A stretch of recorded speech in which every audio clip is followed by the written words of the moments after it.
नमस्कार, राज्यसभा टीवी के खास कार्यक्रम सोशल रिपोर्ट में आपका स्वागत है। मैं हूं अरविंद कुमार सिंह। इस एपिसोड में हम चर्चा करने जा रहे हैं भारत की पहली स्वदेशी गाड़ी T18 यानी वंदे भारत एक्सप्रेस। अभी तक भारत में के रेल इतिहास में तमाम इंजन आए, तमाम कोचेज आए और उनमें अधिकतर ऐसे रहे हैं जिनमें हमें विदेशों की मदद लेनी पड़ती थी। लेकिन पहली बार स्वदेशी प्रयास से जो ये गाड़ी बनी है, राज्यसभा टीवी की टीम ने उसके साथ जाकर उस गाड़ी में दौरा करके ये जानने की कोशिश की है कि इसकी क्या खूबियाँ हैं, क्या खासियत है और किस तरह से बाकी ट्रेनों से ये अलग है। आइए आपको दिखाते हैं रिपोर्ट।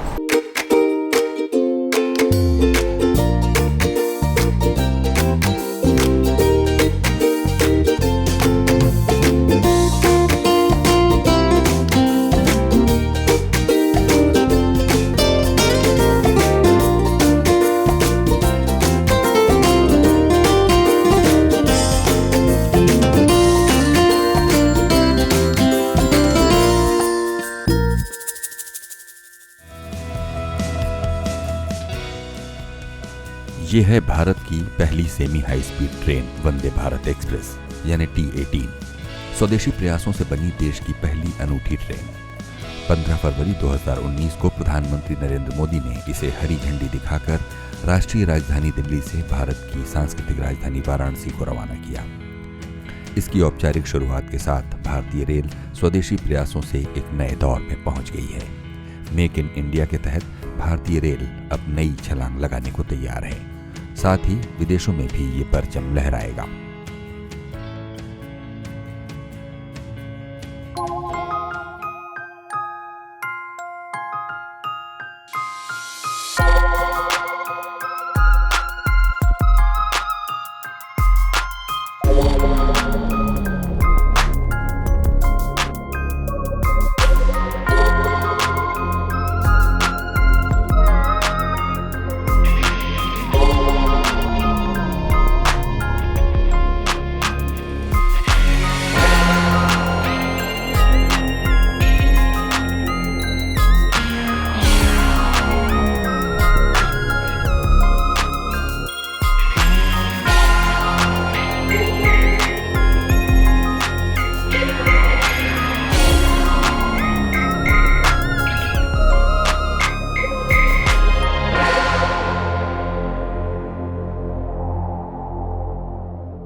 रेल मंत्री पीयूष गोयल का दावा है कि वंदे भारत महज ट्रेलर है, अभी बुलेट ट्रेन भी शुरू होनी है।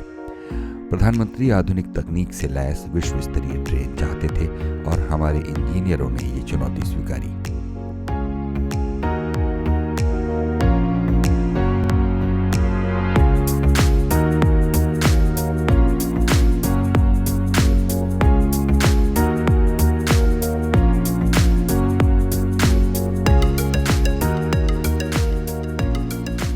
वंदे भारत की सफलता से रेलवे 30 नई ट्रेन बनाने की तैयारी में है।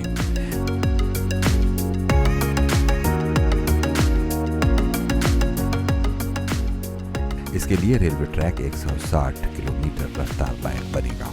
वंदे भारत की उद्घाटन यात्रा के दौरान लोगों से मिली प्रतिक्रिया को देखते हुए रेलवे ने 100 ट्रेन सेट और बनाने का फैसला किया है।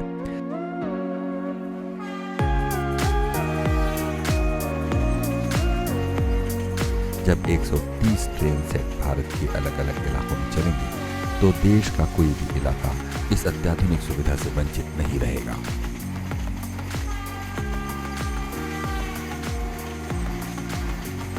मेरे पूर्व रेल मंत्रियों ने, सुरेश प्रभु जी ने इसका काम शुरू किया था। प्रधानमंत्री मोदी जी के प्रेरणा से उसको गति दी गई और मैं समझता हूँ समय सीमा में ये ट्रेन बन गई। उसकी सब टेस्टिंग हो गई, सब सर्टिफिकेशन हो गया और आगे के लिए अब हमने 30 और ट्रेन का शुरुआत कर दी है प्रक्रिया खरीदने की।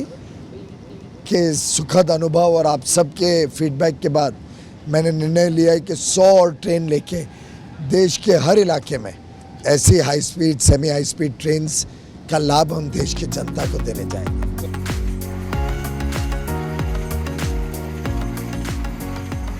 वंदे भारत एक्सप्रेस 15 फरवरी को दिल्ली से रवाना हुई तो पूरे यात्रा मार्ग पर आम लोगों ने इसका भव्य स्वागत किया।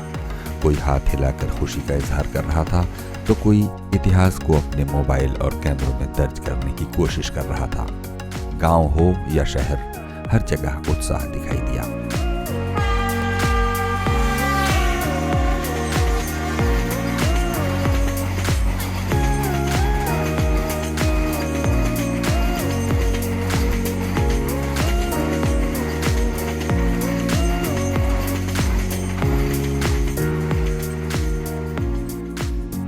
रेल मंत्री पीयूष गोयल से लेकर उद्घाटन यात्रा में प्राक्कलन समिति के अध्यक्ष प्रोफेसर मुरली मनोहर जोशी और रेलवे के सारे आला अधिकारी समेत तमाम दिग्गज और पत्रकार इस ट्रेन में सवार थे।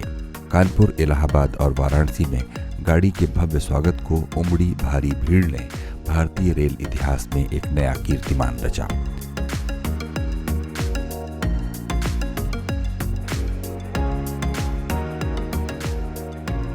वंदे भारत को लेकर मुसाफिरों में भी ऐसा उत्साह है कि 17 फरवरी को औपचारिक तौर पर इसकी यात्रा आरंभ होने से पहले ही इसकी 2 सप्ताह तक की सारी सीटें फुल हो गईं। नई दिल्ली रेलवे स्टेशन से यूं तो राजधानी और शताब्दी जैसी कई प्रतिष्ठित गाड़ियां चलती हैं, इनसे परे वंदे भारत नए आकर्षण का केंद्र बन गई है। हाल में अंतरिम बजट भाषण में भी वंदे भारत का खास उल्लेख हुआ था। रोज करीब 2.5 करोड़ से अधिक मुसाफिरों को गंतव्य तक पहुंचाने वाली भारतीय रेल की वंदे भारत एक्सप्रेस विश्व स्तरीय सेवा में सुर्खियां बटोर रही है।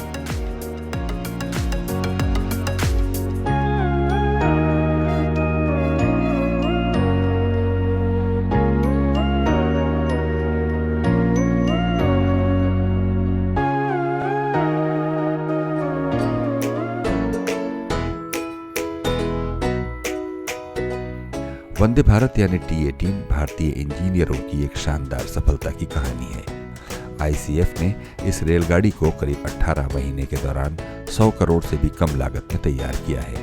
ये ट्रेन तमाम परीक्षणों से गुजरी, कोई खामी या कमजोरी न रहे, इसका पूरा प्रयास हुआ।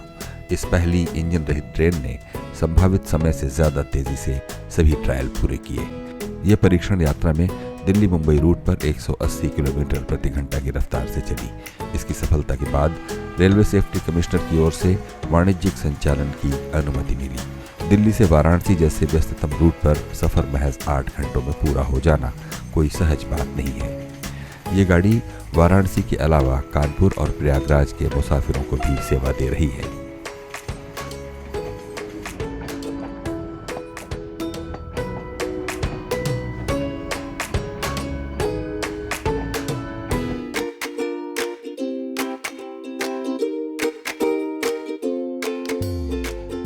वंदे भारत एक्सप्रेस में 16 AC कोचों में से 2 एग्जीक्यूटिव श्रेणी और 12 AC चेयर कार हैं। चेयर कार में 78 और एग्जीक्यूटिव क्लास में 52 सीटें हैं। गाड़ी की कुल यात्री क्षमता 1128 है।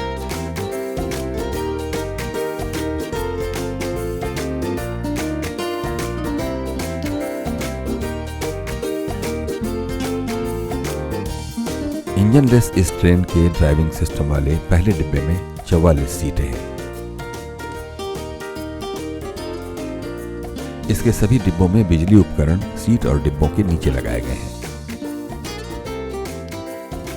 कार्बन फुटप्रिंट रोकने के लिए गाड़ी में 2 रीजेनरेटिव ब्रेक लगे हुए हैं। इससे 30% विद्युत ऊर्जा की बचत हो रही है। See, there are 2 aspects to speed. I mean, at least 2 or 3 aspects to the speed. One is the rolling stock. The next one is the tracks, especially the alignment of the tracks. Only when the alignment of the tracks are straight, it is possible to run trains at a higher speed. Then the signaling systems and other train collision avoidance systems are also to be in place. And fencing also is required, or it should be on elevated corridors. So now actually the rolling stock is available for us, which can run up to 200 km per hour. So with this input, Indian Railway can think of developing indigenously, indigenous high speed or for that matter semi-high speed rail, which can run up to 220 km per hour, which is no way, I mean, inferior to any international standard. Delhi से वाराणसी तक इस train का chair car का किराया 1,760 रुपये और executive किराया 3,310 रुपये है। किराए के लिहाज से चेयर कार का किराया शताब्दी एक्सप्रेस से 1.4 गुना और एग्जीक्यूटिव क्लास का 1.3 गुना अधिक है। चेयर कार का किराया राजधानी एक्सप्रेस के AC3 के किराए से कम है। इसकी विशेषताएं जैसे सभी डिब्बों में स्वचालित दरवाजे, GPS आधारित दृश्य श्रव्य यात्री सूचना प्रणाली, वाईफाई सेवा के साथ आरामदायक सीटें इसे लोकप्रिय बना रही हैं। सारे शौचालय बायो वैक्यूम प्रणाली से बने हैं।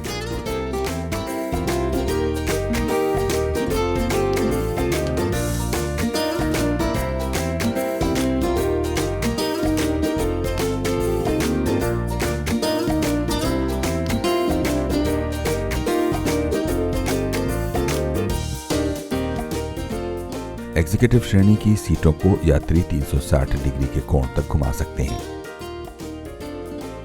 ट्रेन में मोबाइल और लैपटॉप चार्ज करने की सुविधा हर सीट पर है। हवाई जहाजों की तरह पढ़ने के लिए हर सीट के ऊपर रीडिंग लैंप भी है।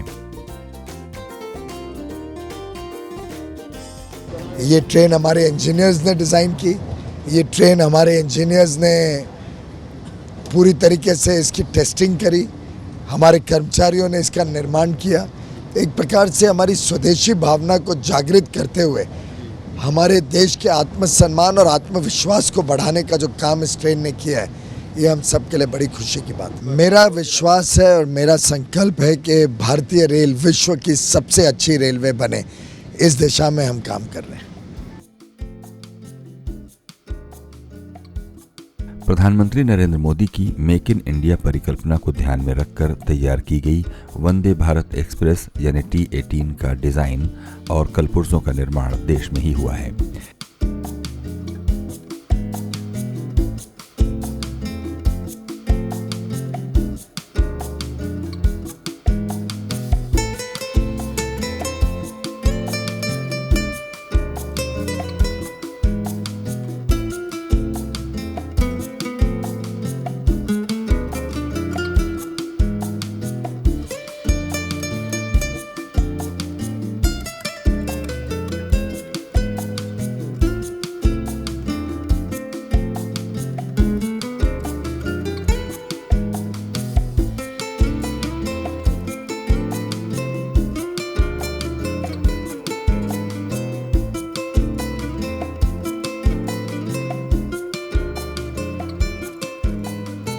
कम से कम खर्च में अंतर्राष्ट्रीय मानकों के अनुरूप यात्री सुविधाएं और सुरक्षा प्रदान करने के मामले में ये गाड़ी वैश्विक रेल कारोबार में भी एक बड़ी छलांग लगाने को तैयार है।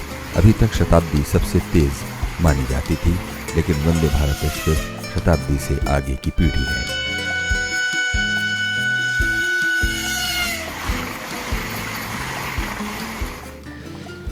तो जैसे माननीय प्रधानमंत्री कहते हैं, गति है तो प्रगति है, तो हम लोग उसमें गति ला रहे हैं। तो इसमें जो है क्वालिटी पे बहुत ख़ास ध्यान दिया जाएगा। तो क्वालिटी में मतलब सेफ्टी हमारी पैरामाउंट है। सेफ्टी के बाद कंफर्ट और कन्वीनियंस जो हमारे वो हैं। अब एस्पिरेशनल कंट्री है भारत को देखिए, अब हमारे प्रधानमंत्री चाहते हैं कि अब हम एक डेवलप्ड नेशन की तरफ तेज़ी से हों और 2022 से पहले हम लोग इस सब चीज़ों को पालें।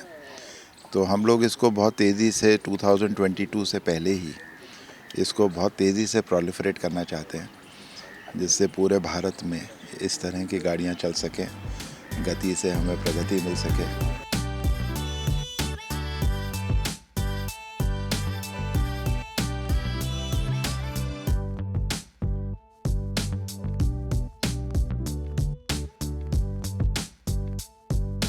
वंदे भारत की कैटरिंग या खानपान सेवा के लिए IRCTC ने खास तैयारी की है। एग्जीक्यूटिव श्रेणी के मुसाफिरों को चाय, नाश्ते और लंच के लिए 399 रुपये और चेयर कार के मुसाफिरों को 344 रुपये चुकाने होंगे।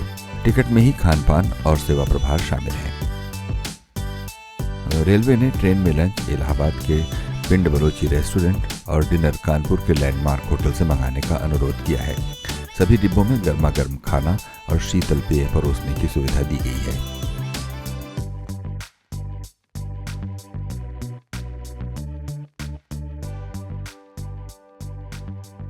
पिंड बलूची और लैंडमार्क होटल जैसे 3 to 5 स्टार जैसी संस्थाओं से टाई अप किया है फॉर द इस चीज़ के लिए कि वहाँ से हम लोग लंच और डिनर के सर्विसेज लें वहाँ से।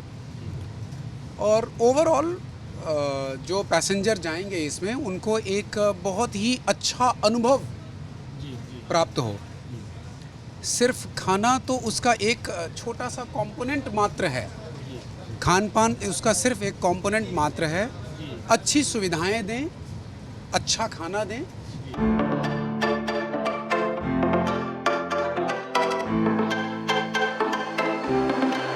वंदे भारत यानी ट्रेन 18 का सेट नवंबर 2018 के दौरान सवारी डिब्बा कारखाना या आईसीएफ चेन्नई ने तैयार किया है।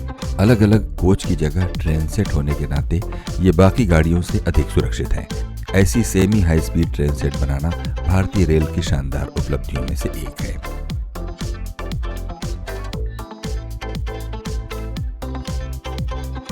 – 2018 में बनने के कारण इसे T18 नाम मिला है। स्टेनलेस स्टील से बनी होने की वजह से ये हल्की है।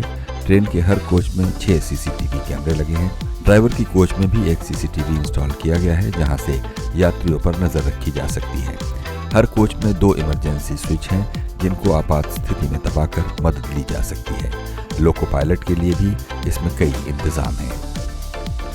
पैसेंजर के लिए ये पहली वो सुविधा ये है कि इमरजेंसी पड़ने पे ड्राइवर से कांटेक्ट कर सकता है, जो कि और ट्रेनों में ये सुविधा नहीं है। फॉग में तो हम लोग को चूँकि विजिबिलिटी बहुत ही पुअर आता है, इसमें आगे फ्रंट कैमरा भी लगा है, जिससे कुछ हम लोग को सुविधा मिलेगी। वंदे भारत के कई सुरक्षा फीचर यात्री सुविधाओं और सुरक्षा संरक्षा के लिहाज से तैयार किए गए हैं। स्वचालित दरवाजे स्टेशन आने पर ही खुलते बंद होते हैं, लिहाजा अवांछित लोगों के चढ़ने का जोखिम नहीं है। हर कोच में आग रोधी फाइबर का प्रयोग है, जिससे आग लगने पर धुआं नहीं भरता और खिड़की दरवाजों को जाम होने से भी ये रोकता है। इसमें दिव्यांगजन के लिए विशेष रूप से 2 बाथरूम और बेबी केयर के लिए विशेष स्थान दिया गया है।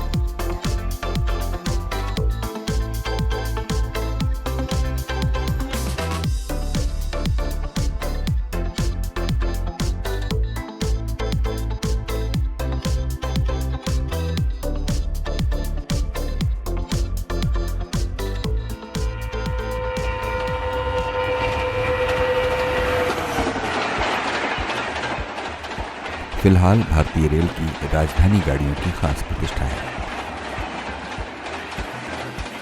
पूर्णतया वातानुकूलित और तेज रफ्तार होने के साथ बेहतर सुविधाएं इनकी खासियत है।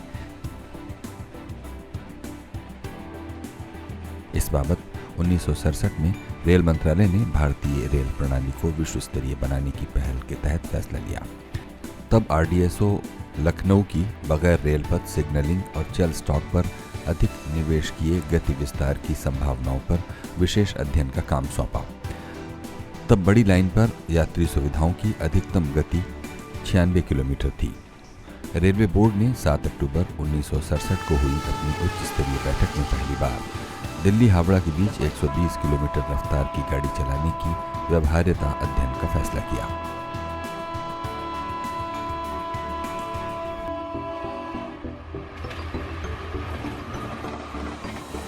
जब पहली राजधानी नई दिल्ली हावड़ा के बीच 1 मार्च 1969 को चली थी, इसे देखने भारी भीड़ उमड़ी। जिस इलाके से ये गाड़ी गुजरती थी, वहां का नजारा कुछ और ही होता था।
राजधानी एक्सप्रेस का सफर। नई दिल्ली मुंबई सेंट्रल दूसरी राजधानी 17 मई 1972 को चली। अगस्त क्रांति राजधानी एक्सप्रेस 1 जुलाई 1991 से चली। चौथी राजधानी सिकंदराबाद बंगलौर के बीच 1 नवंबर 1992 से चली। नई दिल्ली हावड़ा राजधानी 2 वाया पटना 3 जुलाई 1993 से चली। छठी राजधानी हजरत निजामुद्दीन त्रिवेंद्रम के बीच जुलाई 1993 से चली। नई दिल्ली भुवनेश्वर राजधानी 1 अप्रैल 1994 से चली। आठवीं राजधानी हजरत निजामुद्दीन गुवाहाटी 6 जुलाई 1994 से। जम्मू तवी राजधानी 8 जुलाई 1994 से। धीरे धीरे राजधानी से जुड़ते रहे देश के तमाम प्रमुख नगर। आज 24 जोड़ी राजधानी एक्सप्रेस दे रही हैं लाखों यात्रियों को सेवा।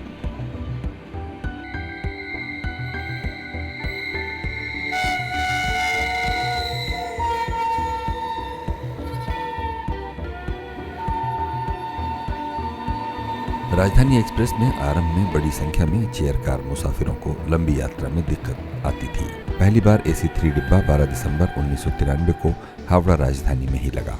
1996 से 97 के दौरान मुंबई राजधानी में उपग्रह आधारित टेलीफोन सेवाएं उपलब्ध हुईं। आज राजधानी एक्सप्रेस LHB यानी लिंक हाफ मैन बास कोचों से लैस है। जर्मनी से प्राप्त लाइसेंस के आधार पर इनको रेल कोच फैक्ट्री कपूरथला ने बनाया। राजधानी एक्सप्रेस की ऑनबोर्ड सेवा कई लिहाज से खास है। यात्रा अनुभव के आधार पर रेल मंत्रालय ने परियोजना स्वर्ण के तहत प्रमुख राजधानी और शताब्दी गाड़ियों को उन्नत बनाने की पहल की है।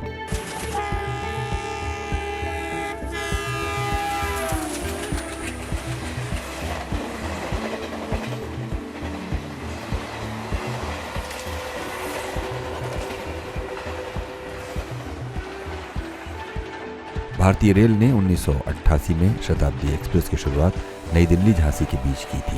ये बाद में भोपाल तक बढ़ा दी गई। इसके बाद दिल्ली आगरा रोड पर रफ्तार 140 किलोमीटर और 2005 में 150 किलोमीटर और फिर 160 किलोमीटर तक हो गई। दूसरी शताब्दी नई दिल्ली से कानपुर के बीच 24 मार्च 1989 को चली, जिसका नवंबर 1989 में लखनऊ तक विस्तार कर दिया गया। बाद में कई इलाकों में शताब्दी चलने लगी। नए NHB कोचों और बेहतर सुविधाओं के नाते धीरे धीरे शताब्दी काफ़ी लोकप्रिय हुई। हाई स्पीड के लिए मुंबई अहमदाबाद कॉरिडोर के बाद दिल्ली कोलकाता, दिल्ली मुंबई, दिल्ली चेन्नई, दिल्ली चंडीगढ़, मुंबई नागपुर। पहले भी रफ्तार बढ़ाने को अध्ययन हुए हैं, लेकिन राजनीतिक इच्छाशीलता की कमी से वो जमीन पर नहीं उतारे जा सके।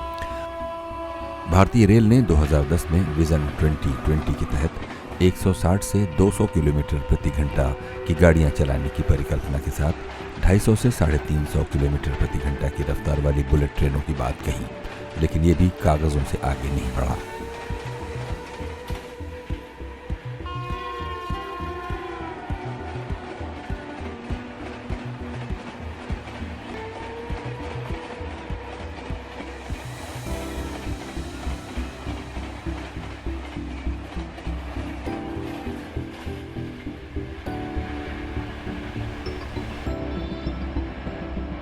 रोज 2.5 करोड़ मुसाफिरों और भारी माल का बोझ ढो रही भारतीय रेल अब तेज रफ्तार के साथ आगे बढ़ना चाहती है।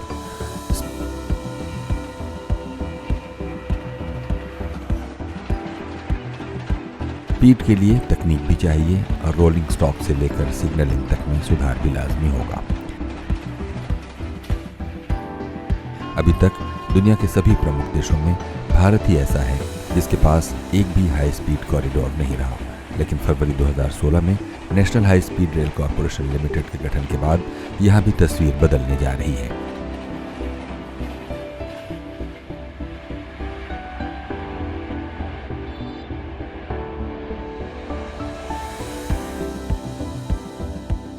जब हमारा डेडिकेटेड फ्रेट कॉरिडोर पूरा चालू हो जाएगा तो उस पर जो मालगाड़ियाँ इस सेक्शन पर चलती हैं, जो कि ये भारत का सबसे बिजिएस्ट रूट कहलाया जाता है, तो मालगाड़ियाँ इस डेडिकेटेड फ्रेट कॉरिडोर पर शिफ्ट हो जाएंगी। तो इस पर हमें काफ़ी जगह मिल जाएगी। रेलवे को जगह का मिलने का मतलब ये होगा कि इसकी जो गाड़ियाँ अभी जो गाड़ियाँ चल रही हैं, इनकी गति बढ़ जाएगी। ट्रेन जो लेट चलती हैं वो लेट नहीं चलेंगी। इसके अलावा और नई गाड़ियाँ भी हम चलाने में सक्षम हो जाएंगे। भारतीय रेल की सबसे अहम Ahmedabad Mumbai high speed rail परियोजना यानी बुलेट ट्रेन पर भी काम तेज रफ्तार पकड़ रहा है।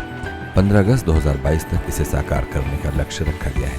करीब 1,08,000 करोड़ की लागत की यह परियोजना भारतीय रेल को रफ्तार के एक नए युग में प्रवेश कराएगी और भारत उन 15 देशों में शुमार होगा जहां तेज रफ्तार बुलेट ट्रेनें चलती हैं।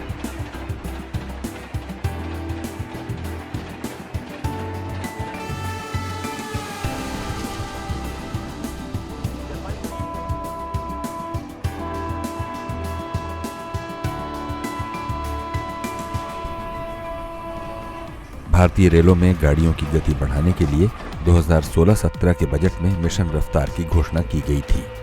इसके तहत 5 सालों में मालगाड़ियों की औसत गति 2 गुना करने का लक्ष्य रखा गया। मिशन रफ्तार के तहत 5 अप्रैल 2016 को गतिमान एक्सप्रेस की शुरुआत हुई। इससे दिल्ली आगरा के बीच का सफर 100 मिनटों में साकार हो गया। 2017-18 के दौरान 769 मेल एक्सप्रेस और पैसेंजर गाड़ियों की गति बढ़ाई गई है। रेल मंत्रालय का प्रयास है कि 2020 तक सभी ट्रेनों की गति बढ़ जाए। सारे रेल नेटवर्क को विद्युतीकृत करने जैसा बड़ा फैसला भी इसी के तहत हुआ है।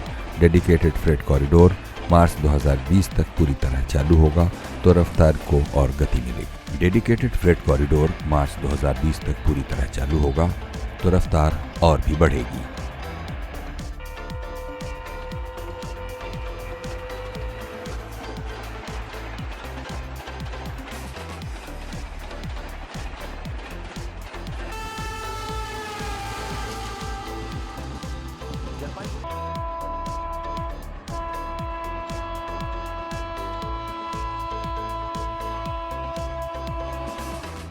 इसमें कोई संदेह नहीं कि भारतीय रेल ने आज़ादी के बाद काफ़ी क्षमता का विस्तार किया है और यात्री यातायात हो या माल यातायात उनमें एक से एक कीर्तिमान बनाया है।